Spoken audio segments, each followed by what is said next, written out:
Friends, in this video we're going to be talking about why the Sony RX10 Mark IV has failed big time.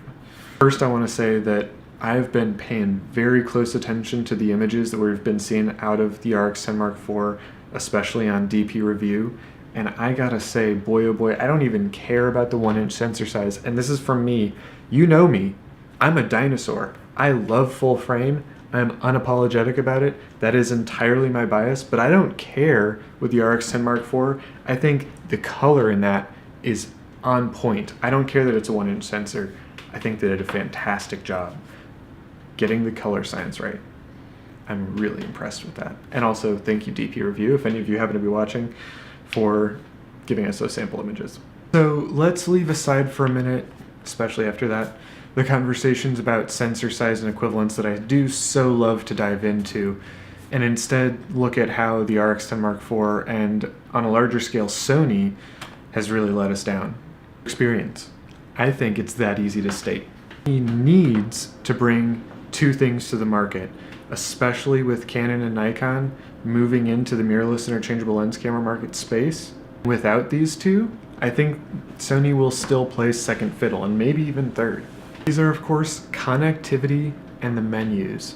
The EOS M100 and the Hasselblad X1D50C, I love this example, have proved to me beyond the shadow of a doubt that an imaging device can be successful in terms of sales while also giving a user the experience of similar to a smartphone-esque menu system. You can make a camera where the user experience in terms of the menus and the functionality navigating through it is awesome, is intuitive and convenient.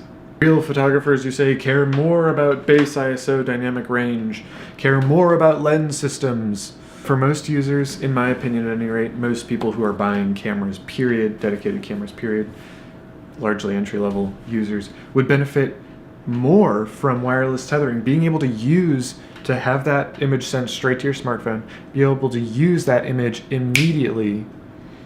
That would be of greater use than a 24 to 600 millimeter lens. I consider myself a serious photographer and sometimes professional, and I would so value wireless tethering. Sony, in my opinion, in my very humble opinion, could have scored big by dropping it into their $1,700 device with the RX10 Mark IV. And by leaving it out, I think they're leaving themselves open to being beaten on value for dollar with really functionally, technologically basic stuff that a lot, if not most, users would find really valuable. Let's get into the menus for a minute. The RX10 Mark IV series is basically the highest end point and shoots you can buy. Everyone from old tourists who don't want to break their backs to literally to National Geographic professional photographers use these cameras. Smartphone-esque menus would severely reduce difficulty to entry for entry-level users, as well as difficulty of navigation through all the stuff in harsh conditions. The best thing about a menu system like that is that you could layer it over top of it, the existing menu system, so that the users got to choose, you and I got to choose which one we wanted to use on a regular basis or by task.